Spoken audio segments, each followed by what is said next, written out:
ನಿರಂತರವಾಗಿ ಕೇರಳದಲ್ಲಿ ಕಾರ್ಯಾಚರಣೆ ನಡೀತಾ ಇರುವಂಥದ್ದು, ಕಾಡಿನ ಪ್ರದೇಶದಲ್ಲೂ ಕೂಡ ರಕ್ಷಣಾ ಕಾರ್ಯಾಚರಣೆ ನಡೀತಾ ಇರುವಂಥದ್ದು, ಅದ್ರ ಜೊತೆಗೆ ಮೃತದೇಹಗಳ ಕೂಡ ಹುಡುಕಾಟ ಮಾಡುವಂಥ ಕೆಲಸ ಕೂಡ ಮಾಡ್ತಾ ಇರುವಂಥದ್ದು. ಸಾಕಷ್ಟು ಜನರು ಕೂಡ ಈ ಒಂದು ಕಾಡಿನ ಪ್ರದೇಶದಲ್ಲಿ ಸಿಕ್ಕಿಕೊಂಡಿದ್ರು, ಅಂಥವ್ರನ್ನ ಕೂಡ ಜೀವಂತವಾಗಿ ಕರೆತರುವ ಕೆಲಸ ಕೂಡ ಆಗಿರುವಂಥದ್ದು. ಅದೇ ರೀತಿ ಸಾಕಷ್ಟು ವಾಲಂಟಿಯರ್ಗಳು ಈ ಒಂದು ಪ್ರದೇಶದಲ್ಲಿ ಮೃತದೇಹಗಳಿಗಾಗಿ ಹುಡುಕಾಟ ಮಾಡುವಂಥ ಕೆಲಸವನ್ನು ಮಾಡ್ತಾ ಇರುವಂಥದ್ದು. ಈ ಒಂದು ತಂಡದವರು ಸಾಕಷ್ಟು ಕಡೆಯಲ್ಲಿ ಹೋಗ್ತಾ ಇರುವಂಥದ್ದು. ಎಷ್ಟರ ಮಟ್ಟಿಗೆ ಈ ಒಂದು ಪ್ರದೇಶ ಕಷ್ಟಕರವಾಗಿದೆ ಅನ್ನುವಂಥದ್ದನ್ನ ದೃಶ್ಯದಲ್ಲಿ ನೋಡಬಹುದು. ಸಾಕಷ್ಟು ಆಳವಾದ ಪ್ರದೇಶ, ಇಲ್ಲಿಗೆ ಒಮ್ಮೆ ಇಳಿದ್ರೂ ಕೂಡ ಮತ್ತೆ ಮೇಲೆ ಏರಿ ಬರಲಿಕ್ಕೆ ಕೂಡ ಸಾಕಷ್ಟು ಕಷ್ಟ ಆಗುತ್ತೆ, ಅಷ್ಟೊಂದು ಡೀಪ್ ಇರುವಂಥ ಸ್ಥಳ ಆಗಿರುವಂಥದ್ದು. ಈ ಒಂದು ಸ್ಥಳದಲ್ಲಿ ಕೂಡ ಮೃತದೇಹಗಳು ಸಿಕ್ಕಿರುವಂಥದ್ದು. ಈಗಾಗಲೇ ಸುಮಾರು ಇದೇ ಒಂದು ಪ್ರದೇಶದಲ್ಲಿ 20ಕ್ಕೂ ಹೆಚ್ಚು ಮೃತದೇಹಗಳು ಪತ್ತೆಯಾಗಿರುವಂಥದ್ದು. ಅದರಲ್ಲೂ ಕೂಡ ಕೇರಳದ ಸ್ಥಳೀಯರು ಕೂಡ ವಾಲಂಟಿಯರ್ಗಳಾಗಿ NDRF ಮತ್ತು SDRF ತಂಡಕ್ಕೆ ಸಹಾಯವನ್ನು ಮಾಡ್ತಾ ಇದ್ದಾರೆ. ಅದರಲ್ಲೂ ಕೂಡ ಒಂದಷ್ಟು ಜನ ವಾಲಂಟಿಯರ್ ಇದ್ದಾರೆ, ಅವ್ರನ್ನ ಮಾತಾಡಿಸ್ತಾ ಹೋಗ್ತೇನೆ. ಅವರು ಯಾವ ರೀತಿ ಕಾರ್ಯಾಚರಣೆಯಲ್ಲಿ ಮಾಡ್ತಾ ಇದ್ದಾರೆ ಮತ್ತೆ ಅವ್ರಿಗೆ ಎಷ್ಟು ಮೃತದೇಹ ಹುಡುಕಿದ್ದಾರೆ ಅನ್ನುವಂಥದ್ದು ಕೂಡ ಮಾತಾಡ್ತಾರೆ. ಅವ್ರದ್ದು ಸರ್ ಎಷ್ಟೊಂದು ಕಷ್ಟ ಆಗ್ತಾ ಇದೆ ಸರ್ ಈ ಪ್ರದೇಶಕ್ಕೆಲ್ಲ ಹೋಗೋಕ್ಕೆ? ಇಲ್ಲಿ ಈಗ ಸಿಕ್ಕಾಪಟ್ಟೆ ಕಷ್ಟ ಆಗ್ತಾ ಇದ್ದಾನೆ ಸರ್. ನಾವು ಈಗ ಬಂದಿರೋದು ಒಂದು 20-25 ಮೃತದೇಹ ನಾವು ಇಲ್ಲಿ ತಗೊಂಡಿದ್ದಾರೆ. ಕನ್ನಡ ಅಷ್ಟೊಂದು ಚೆನ್ನಾಗಿ ಬಂದಿಲ್ಲ ಅಂತ ಹೇಳಿದ್ರು ಸುಮಾರಾಗಿ ಮಾತಾಡ್ತೀವಿ ಅಷ್ಟೇ. ಅದಕ್ಕೆ ನಾವು ಇಲ್ಲಿಗ ವಾಲಂಟಿಯರ್ಸ್ ಪೊಲೀಸರೇ ನಮ್ಮ ಕರ್ಕೊಂಡು ನಮ್ಮ ಜೊತೆಯಲ್ಲಿ ಬಿಟ್ಟಿದ್ದಾರೆ.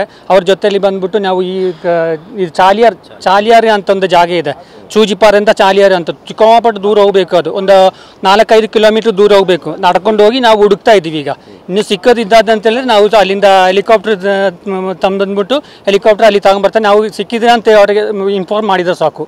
ಇನ್ಫಾರ್ಮ್ ಮಾಡಿದ್ರೆ ಅವ್ರು ಹೆಲಿಕಾಪ್ಟರ್ ಬಂದು ಅವ್ರಿಗೆ ತಗೊಂಡು ಹೋಗ್ಬಿಡ್ತಾರೆ.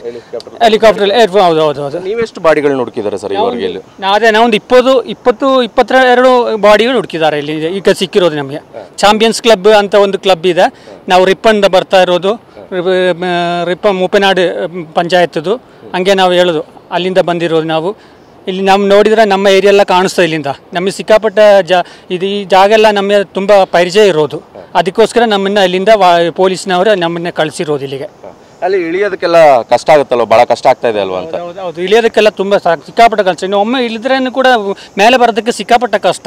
ಹೆಂಗಾದ್ರೂ ನಾವು ಬಂದು ಅದು ಹುಡುಕಿ ನಮ್ಮ ಕರ್ತವ್ಯ ನಾವು ಮಾಡಬೇಕಲ್ಲ. ನಾವೆಲ್ಲ ಕೂಲಿ ಕೆಲಸ ಮಾಡೋರು. ನಾವು ಕೂಲಿ ಕೆಲಸ ಮಾಡಿಬಿಟ್ಟು ಎಲ್ಲರೂ ಒಂದು ವಾರ ಆಯಿತು. ಅವತ್ತು ಇಡೀ ಕಟ್ಟಾಗಿರೋ ಆವತ್ತಿಂದ ಇವತ್ತುವರೆಗೂ ನಾವು ದಿವಸ ಬಂದು ಇಲ್ಲಿ ಹುಡ್ಕೊಂಡು ಹೋಗ್ತಾ ಇರೋದು. ಒಂದು 20-22 ಬಾಡಿ ಈಗ ನಮ್ಮ ಕೈಗೇನೆ ಸಿಕ್ಕಿದ್ದು. ಬದುಕಿರೋ ಅಂಥವ್ರು ಸಿಕ್ಕಿದ್ರೆ ಇಲ್ಲಿ ಯಾರಾದರೂ ನಿಮಗೆ? ಬದುಕಿರೋದು ಚೂರಲ್ ಮಲೆಯಿಂದ 2ನೇ ದಿವಸ 24 ಗಂಟೆ ಒಬ್ಬನಿದ್ದು ಮಣ್ಣಿನ ಕೆಳಗೆ. ಅವ್ನ ಕೈ ಮಾತ್ರ ತೋರಿಸ್ತಾ ಇದ್ದದ್ದು, ಕೈ ಮಾತ್ರ ತೋರಿಸಿದ್ದು. ಆ ಕೈ ತೋರಿಸುವಾಗ ನಾವು ಒಂದು 4-5 ಜನ ಹೋಗ್ಬಿಟ್ಟು ಅವನೇ ಬೇರೆ ಜನ ಹಗ್ಗ ಕಟ್ಬಿಟ್ಟು ಅವನ ಬಾಡಿ ಮೇಲೆ ಸೆಕೆಂಡ್ ಹಾಕ್ಬಿಟ್ಟು ಇಳಿದು ಈಗ ಹಾಸ್ಪಿಟ್ಲಲ್ಲಿ ಇದ್ದಾರೆ. ಅದು ನಿಮ್ಸ್ ಹಾಸ್ಪಿಟ್ಲಲ್ಲಿ ಬರಲ್ಲ, ಈಗ ಚೆನ್ನಾಗಿದೆ. പക്ഷെ ಒಂದು ಕಾಲು ಹೊಡೆದಿದ್ದಾರೆ, ಕಾಲೆಲ್ಲ ಸಿಕ್ಕಾಪಟ್ಟ ಗಾಯ ಆಗ್ಬಿಟ್ಟು ಈಗ ಹಾಸ್ಪಿಟ್ಲಲ್ಲಿ ಅಡ್ಮಿಟ್ ಹಾಕಿದ್ದಾರೆ. ಎಷ್ಟು ಡೀಪ್ ಇದೆ ಸರ್ ಈ ಒಂದು ಪ್ಲೇಸ್? ಇದು ಒಂದು ಏಕದೇಶ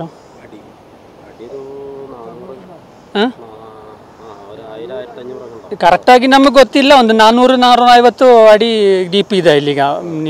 ಇಲ್ಲಿಂದ ನಾವು ನಿಂತ್ಕೊಳ್ಳೋ ಈ ಜಾಗದಿಂದ ಅಷ್ಟು ದೂರ ಇದೆ. ಹೌದು.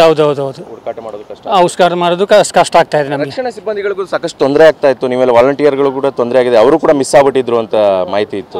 ಹೌದು. ನನ್ನೇ ಬಂದಿದ್ರು. പക്ഷെ ಅವ್ರಿಗೆ ಬರೀ ಪೊಲೀಸ್ ಹತ್ರ ಏನು ಹೇಳಿಲ್ಲ, ಯಾರ ಹತ್ರ ಹೇಳಿಲ್ದಿರ ಸುಮ್ಮನೆ ಬೇರೆ ಕಡೆಯಿಂದ ಬಂದ್ಬಿಟ್ಟು ಅಲ್ಲಿ ಸಿಕ್ಕಾಕೊಂಡು ಹೆಲಿಕಾಪ್ಟರ್ ಬಂದು ಮತ್ತೆ ಪಿಕಪ್ ಮಾಡ್ಕೊಂಡು ಹೋಗಿದ್ದು. ಅದು ಇವಿಷ್ಟು ಸ್ಥಳೀಯರ ಮಾಹಿತಿ ಕೊಡ್ತಾ ಇರುವಂಥದ್ದು. ಅಂದರೆ ಸಾಕಷ್ಟು ತೊಂದರೆ ಆಗ್ತಾ ಇದೆ ರಕ್ಷಣಾ ಕಾರ್ಯಕ್ಕೆ, ಆದರೂ ಕೂಡ ನಾವು ನಿರಂತರವಾಗಿ ರಕ್ಷಣಾ ಕಾರ್ಯವನ್ನು ಮಾಡ್ತಾ ಇದ್ದೇವೆ ಅನ್ನುವಂಥ ಮಾತುಗಳನ್ನ ಹೇಳ್ತಾ ಇರುವಂಥದ್ದು. ಕ್ಯಾಮರಾ ಪರ್ಸನ್ ಪ್ರಮೋದ್ ಜೊತೆ ದಿಲೀಪ್ ಚೌಡಳ್ಳಿ, TV9 ಕೇರಳ.